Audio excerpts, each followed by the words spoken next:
andigone ekabwinoli omunsipuo koma omunsipuo koma kumadzia akewodika ajetsanti manga wandilibema antangatinu omundipele kesa omundipele kesa Yehova mbu usawangali wondilibe kusowa. Ndikulandireni okondedwa omvera konse kumene muli.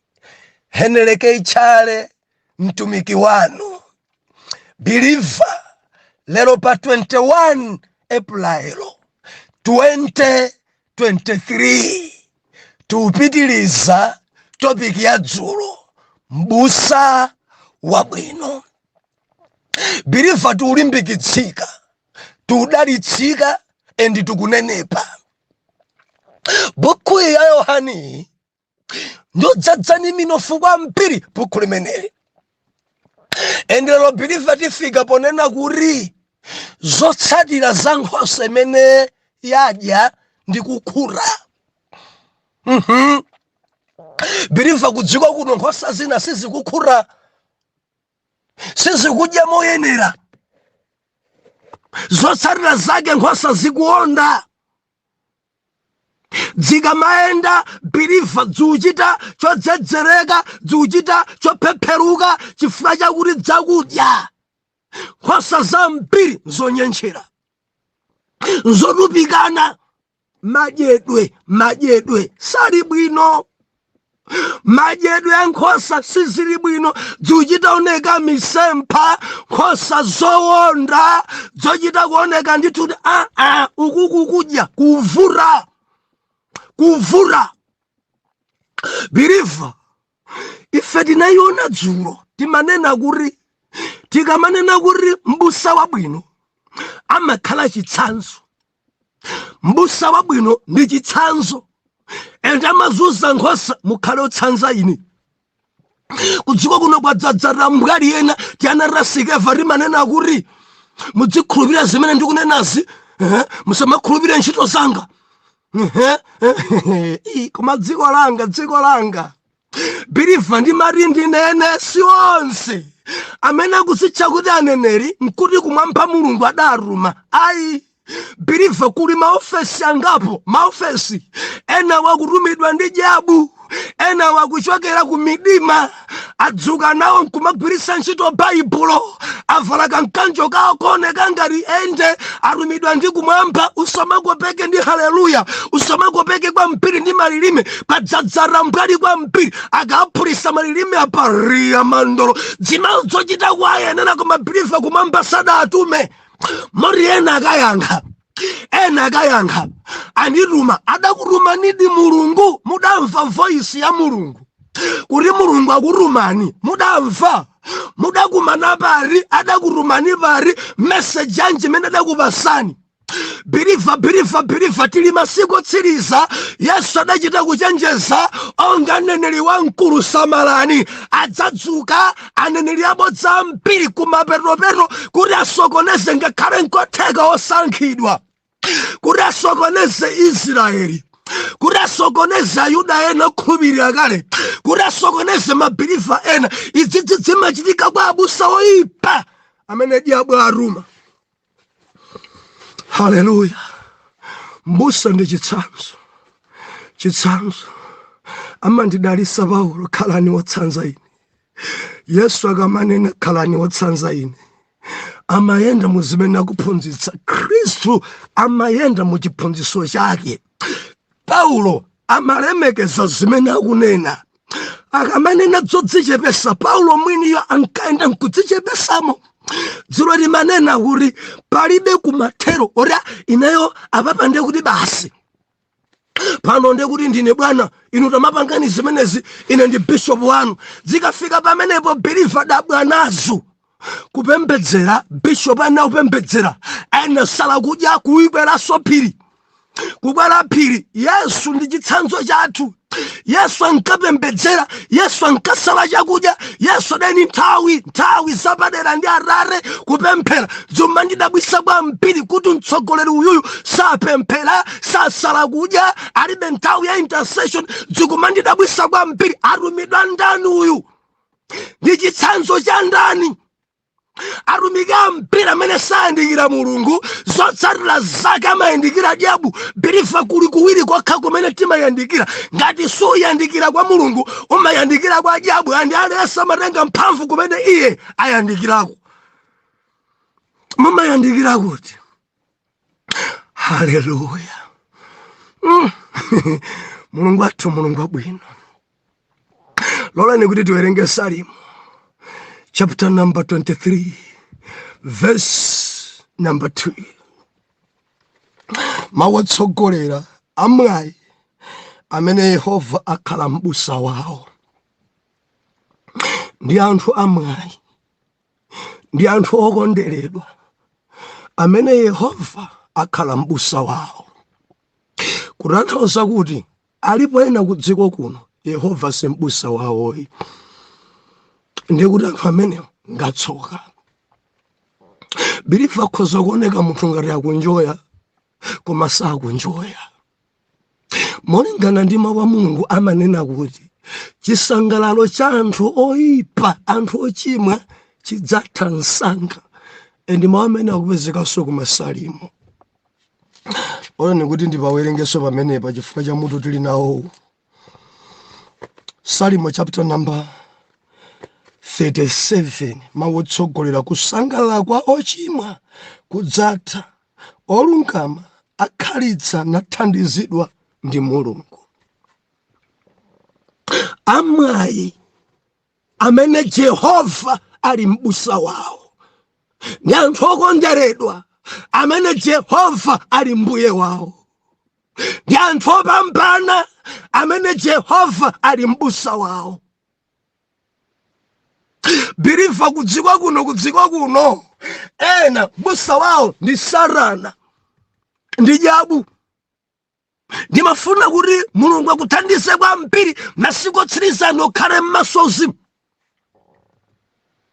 Amaoneka kunjoya ena, amaoneka ngati ngamdzodzi, amaoneka ngati amanenera, amaoneka ngati pena pake kumwamba kumayendera, koma ramvera ena auchokera kunyanja. Zidziwiso zina zinzakunyanja.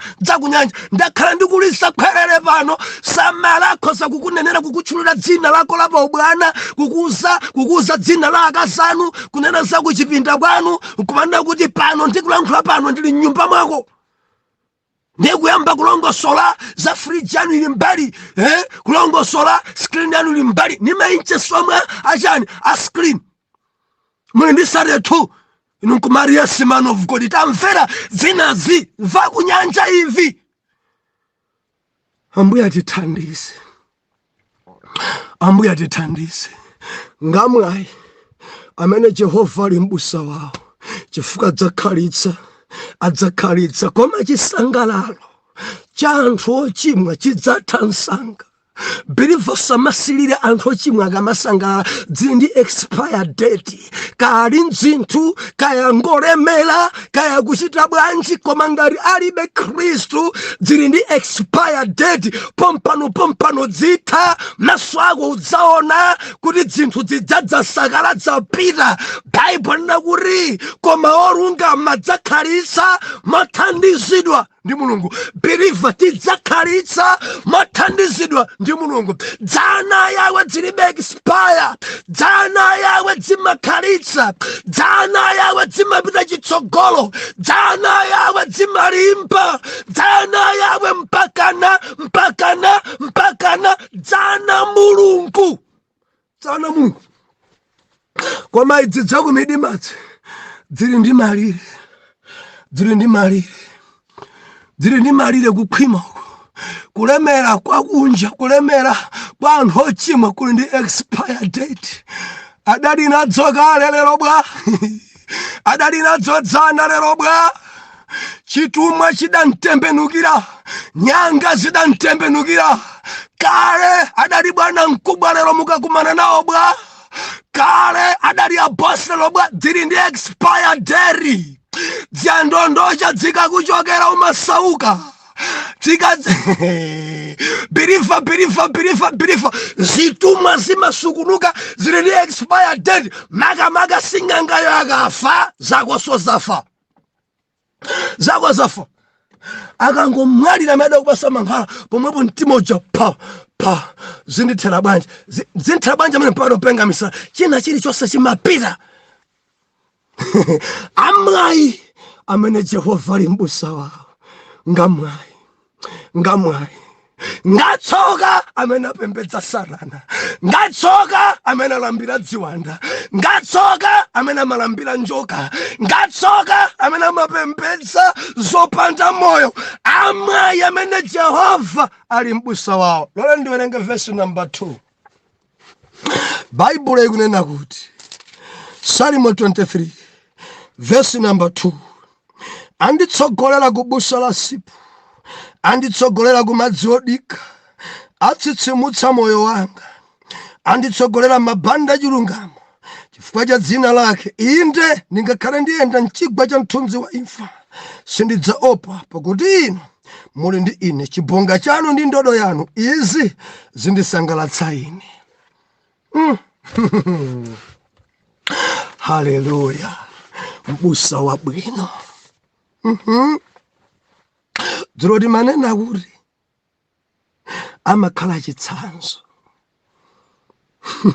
M'busa wabwino ndi chitsanzo, mukhale wotsanza ine. Mudzichita ngati ine, zimene Yesu adanena. Paulo nsabwereza zimenezi. Number 2, kusamalira nkhosa. Kusamalira nkhosa. Number 3, kutsogolera nkhosa ku busa la sipu. Busa wabwino.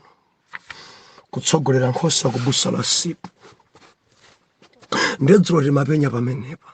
Kodi tikamanena kuti kutsogolera nkhosa ku busa la sipu zikutanthauza chani? Ku Israeli timanena kuti khola la zoweta makhala imodzi. Ndi nkholamo mapezeka mbuzi kapena kuti nkhosa zawo za aphiri mmenemo, za ajere mmenemo, za agama mmenemo, za amwale mmenemo, za abanda momwemo, za arembo momwemo. Ndi aliyense makhala ndi m'busa wake. Ndi m'busa chaka mabwera amafika pa khomo ndi kutsegulira nkhosazo. Kenako akuti amadzirana mayina, ndikuyirana imodzimodzi ngati ali nadzo 300, adziyitana zonse ndi nkhosazo akuti zimadziwa m'busa wawo, endi m'busayo amazidziwanso nkhosayo. Ndikuti pamakhala ubale odziwana, nkhosa kudziwa m'busa wawo, m'busanso kudziwa nkhosa zake. Bible inena kuti voice ya m'busa nkhosazo zimadziwa. Olo dzina lake sidatuluke imadzukiratu kuyandikira kukhomoko kuti voice iyi ndi ya m'busa wathu, voice iyi ndi wa mtsogoleri wathu. Dzina chikangoti yatuluka, malemba anena kuti nkhosazo nsazija zikakuti zayimira zili pafupi ndi khomo, akatha kudziyitana m'busa uja amazitsogolera nkhosazo ku busa la sipu, meaning kumalo kumene kuli dzakudya, kumalo kumene kuli zinthu zoti dzanenepese, kumalo kumene kuli phwando. Ende m'busa amatsogolera nkhosazo kumapiri kumene akuonako kuti kumeneko kuli green wabwino wali nkhosa zizikadya komanso zikakhura. Busa wabwino. Ndeti napereka chitsanzo za azibusa amene amapezeka ku Malawi. Oweta ziweto aku Malawi chimene amachita sakhala patsogolo pa nkhosa. Mundimva? Akangotsegulira amakhala pambali pa khola, chibwapu chake m'manja, ndikuyamba kuthidzimula, choka panja, pita panja, ikamachedwa ina nkhola momwemo ayithidzimula ndi mwala, tuluka panja, sudakwana ndikugona panja nkhosa zazima di panja pakhomo kutuluka ndikuyamba kuthamangaso panja paja kiti sizimadziwa tikulowera kuti chifukwa mbusa amakhala ali mbuyo mwa nkhosa. Believe mbusa amakhala patsogolo, amakhala patsogolo pa zonse, amakhala patsogolo pa intercession, amakhala patsogolo pa kusala kudya. Ndimafuna ndinene ku dziko langa, man of God mundimvesere bwino kwambiri. Tikamanena kusala kudya 21 days mbusa amakhala patsogolo. Anthu asadayambe 21 days amakhala mbusa ayamba kale. Pakamakhala kusala kudya kwa 3 days mbusa amakhala ayamba kale. Pamene ma members akusala 3 days mbusa ajabelieve amakhala masiku ena. Kama ndimvesaka akusoeka kanchi dziwiso choposa cha amene akwatsogolera, akusoeka kukhala odzadzedwa koposa amene akwatsogolera. Ntchito iyi nja yawe timafunika mavumbuluso zimwe zitululira. Koma arambwali onse tamvera, arambwali onse zotsatira zake nkhosa zimakhala patsogolo, and nkhosa ikakhala patsogolo pamene mbusa ni nkhosa malumana. Ufuna ndilande udindo mwana uyu andilanda. Zimachitika zimene zibelieve foja kuti wapatsogoloyo nditambwali, wapatsogoloyo sayandikira Mulungu. Chifukwa chosayandikira Mulungu amadana ndi ana oyaka. Ndikunena ndi ambiri kundivomereza abusa. Tate wanga ine, tate wanga amene Mulungu adandipasa ndimulemekeza, sitimagwirizana. Chilichonse chimene ndikayima nacho amachikhwachakhwacha. Zimakhala ngati David ndi Sauli. David adali intercessor opembedzera. Mulungu ankalankhula ndi David kwambiri. Bwana Sauli aja chiwanda chidalowa, bwana aja chiwanda chitalowa, adakhala odana kwambiri ndi David. Adadana naye David kumona ngati David afuna mulande ufumu, pamene ufumu nkuti utapita kale pa David. Believe kudziko kuno anthu amapondana. Nimafuna ndilimbikitse wina ngakhale akuponderese, koma chimene Mulungu adayika pa iwe dziko lilisadati chichitika. Ngati Ambuye adalemba kuti udzatsogolera ministry imene udzatsogolera, ndikupempha udekhe kwambiri onga David. Usamalimbana ndi Sauli, usalimbane naye Sauli. Akakuponyera mkondo usamaponye mkondo, usamamubwezereso choyipa. Believe ndati undimvesere mwachidwi kwambiri. Tukamba dzabusa bwino, ichichi nchakudya ichi chonenepesa. Usamabwezere pachoipa. Akamakutukwana iwe usamatukwane, akamakunyoze iwe usamanyoze. Usamachite ntchito zoyipa, achitire zabwino. Pamene kuchita zabwino Mulungu kumamba chakubwezera zabwino. Hallelujah. I believe tikuyendera limodzi ende modalitsika. Kutsogolera nkhosa kubusa la sipu zimatanthauza kuti chakudya choyenera 1. Number 2, chakudya chatsopano. Dzulo timanena kuti chakudya choyenera chidziperekedwa pamalo, endi chakudya chimenecho chikaperekedwa nkhosa zimanenepa, nkhosa zimakhala ndi thanzi, nkhosa zimayenda ndi ndidi chifukwa cha chakudya. Believers anditsutse malo ena sipakuperekedwa chakudya chabwino. Ndimafuna ndilize khwerere mukakhala pa ministry kandi pa fellowship. Yang'anani kuti chakudya chikuperekedwa panochi nchorani. Padzuka malanchi awa kudziko kuno, ndikuti malanchi awa anthu akumakumana masana, amaofesi osiyana-siyana, mabwana olekanalekana, amakumana mtauni, ena ukumana munsanje, ena kukumana mchikwawa, amakumana mplantaya, amakumana pali malanchi awa ochuluka kwambiri. Mipingo osiyana-siyana imakumana masana nthawi ija ya lanchi. Ena ukumana muzomba, mulilongwe, munzuzu, amakumana lanchi awa. Funso yanga nkumari, pamalo pamene pali lanchi kodi kumakhaladi lanchi? Kapena mmapita pa lanchi paja nkukasola ninjala anthu nkumadya inusowa chakudya? Kumakhaladi lanchi awa ambiri apomponezeka kula nchiyawa, ambiri agagwe kula nchiyawa, ambiri afokesedwa kula nchiyawa, ambiri ndikuti ambiri. Haleluya. Ambuya tithandize, ambuya tithandize, ambuya tithandize. Chakudya choyenera, kusogolera nkhosa kubusa la sipu ndiye kupereka chakudya kumpingo choyenera, mawu a Mulungu oyenera. Now nkhosa ikamalandira zoyenera imachita dziwika. Tumfana Mulungu tikamaphunzitsidwa ife zakuleza mtima, zimatanthauza kuti amabwera ena odzatiyamba, amabwera ena kudzatiputa, amabwera ena kudzatitukwana, amabwera ena kudzatimenya. Leza mtima, chakudya ichi chakudya. Bilifa mukadzafika pa ministry nkumanena kuti auje musamayendere, auje ndi adani athu. Amene aja ndi adani, ministry ija ndi adani athu. Amene aja tiapempherere, tikhala ni mapemphero sala kudya, tipempherere anthu achite ngozi. Ndinene pano, chakudya ichi si chabwino ichi. Malo amene omudabwe nawo kuti kodi mbusa amene antuma ndani.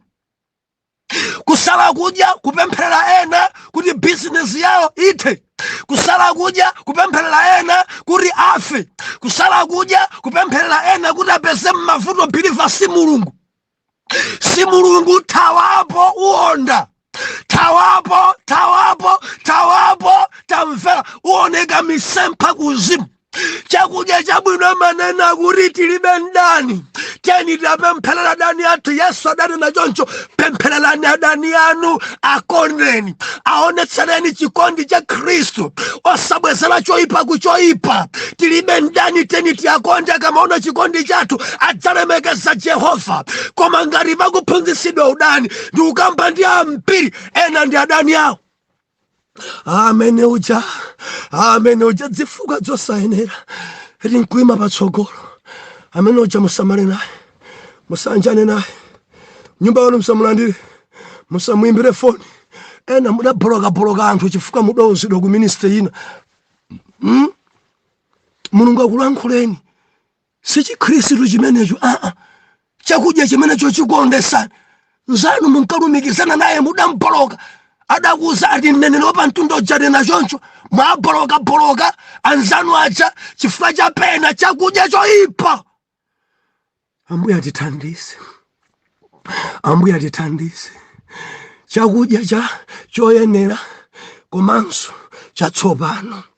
Ndedzoli manena kuti beef ndiyo yabwino, kani nsomba ndiyo yabwino, koma silingadye nsomba daily, singatikomere. Kudziko kwa dzadzara mbwera na skeva vesi imodzi basi, ndiye tinagwisa ntchito zake yudzulu. Luka 19 verse 1, zake yasandulika mtima, akangoigwira imene nchakudya chabwino. Bale zake wamfupi adatseka ofesi, nimati ndilize khwerere, tsekani maofesi mukumane ndi Yesu.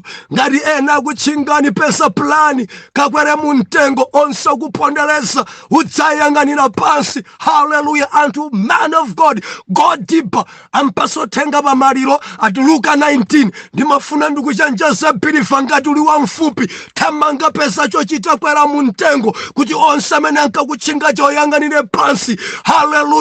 Praise God. Anthu ati God deeper, man of God, ampaso rumiki pa fellowship ndati Luka 19, adansintha dzina anthu banja ati akubwera abusa zakeyo. Dzina lache idafa chifukwa cha vesi imodzi. Chakudya rimasintha. Tikamati kutsogolera nkhosa kubusa la sipu kusintha chakudya. Lero mukauza zakusandulika mtima, ausaniso kuti pali masauso tikamaenda ndi Yesu, tikumana naso tikamaenda ndi Yesu, anthu adzitiseka tikamaenda ndi Yesu, mazunzo adzitipesa tikamaenda ndi Yesu. Auzeni zokukhala chimwemwe, auzeni zakukhululuka, chakudya chizisintha. Akadya lero mawanso adzamva china chache chikubwera. Bilifa. Hallelujah. I believe it udalitsika. chakudya choyenera komanso chakudya chatsopano ndiko kutsogolera nkhosa ku busa la sibu. Tamvera mwana Mulungu, nkhosa ija ikadya, nkhosa ija ikakhuta, chimene chimachitika amabwera nazo mbusa uja chifukwa amazidyesa kena kukuzimwesa madzi. Ikadya bwino nkhosa ija ikamalowa nkhola, mundimva kati, ikalowa nkhola mu usiku, nkhosa imene yadya imakhala ni nthawi yodzikula, amatafunira usiku wonse. Biliva kumakhala kutafuna. Masana nkhosa iyadya, pamene ili nkhola imakhala ni mpara wongotafuna yodzukula. Usiku wonse mangodya, mangodabwa ikudya umeza, iyo kudya umeza, mangotafuna kutafuna kumeza. Utati uyandikire pa kholo dzadabwa kuti ng'ombe imene ikutafuna chani. Zimene yadya masana, zimene yadya masana, zimene akutafunira, imagona pansi, imakhala ikutafuna zotsatira za nkhosa imene yadya soda bwino, imakhazikika pamalo, imatafunira. Biliva ramvera, nkhosa imene yadya bwino, membala imene yadya bwino, lesson Sunday kan Saturday kamapemphera date, man of God arumikira uthenga umenewo. Mundimva, munthu uja amaulingalira 7 days uthenga wa Sunday. Monday yakwana amakhala kudzukula kumana ndi anzake. Mbale kuchachisuna bwere abusa maphunzitsa padali chani mbale maphunzitsa kulimba mtima, amati tilimbe mtima tikamamtumikira Yesu kuziona kuli nkhondo. Koma mbale landikhudza makamaka pakuti amalingalira mpaka na lachiwiri, kulingalira mpaka na lachitatu. Akhoza kwa uzanzake mene adyera, akhoza kwa dalisanzake mene adyera. Biliva chakudya chatsopano, chakudya choyenera. Nkhosa ikadya zotsatira zake imakhala ikudzukula mpaka na Saturday, mpaka na Friday. Mawajari nawabe, mawaja kutafunirabe, akafuna kuti akakumana ni nkhondo amakumbukira anna kuti tilimbe mtima. Ikakwana Sunday samvaso za kulimba mtima.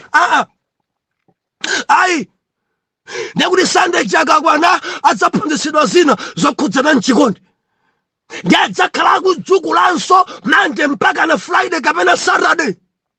Ikafika Sunday ina adzamva zina.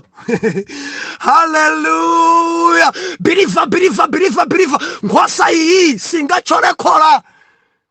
Nkhosa zimene sizidadye usiku zimazunza, makhola ambiri achoredwa.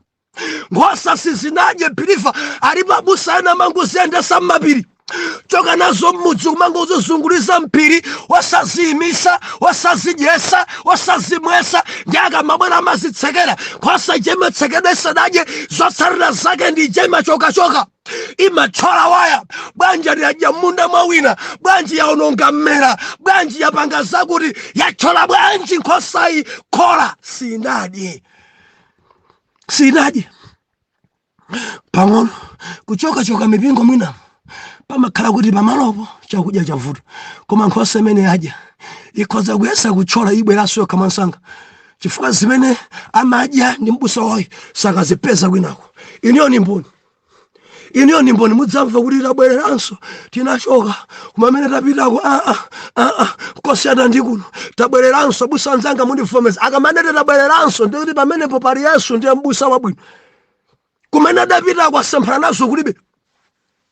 Tukuyenda limodzi mwana Mulungu. Imakhazikika. Nkhosa ikadya bwino imagona, nkhosa ikadya bwino imanenepa. Amayamba iye kunenepa ndikuwauzaso ena za good news, ndipo mpingo umakula chifukwa Yesu akachoka amakanena zimene iye akudya. Buy and buy, anthu amadzaza. Ndiona kuti pa gulupu yanu pakamaperekedwa chakudya chabwino gulupuyo imadzaza. Mudzamva paseni linki ndilowe nawo, mpangeni yadi chakudya choyenera komanso chatsopano chimene chimapangisa kukhala athanzi. Amakhazika amakhala kuti anthu achakuti akudzukula. Teyons abusa lanarere, abusa akhoza kunyamulanso iye kalalikira chakudya choyenera. Biliva topic sinamalize Monday tili pamene panso mpaka nati pamalize kukamba za mbusa wabwino. mundilole kuti lero ndipite ku Tchale.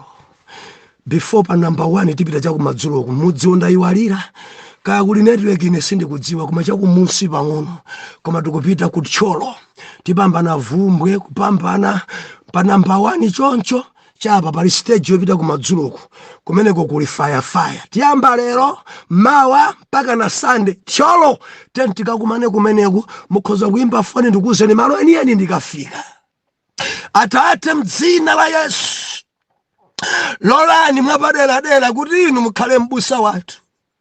Ife tikusoeka kudya kwa daily, ife tikusoeka kunenepa ndi ife tikusoeka kuti tikadya tikhazikike tizikhani mpata odzukula.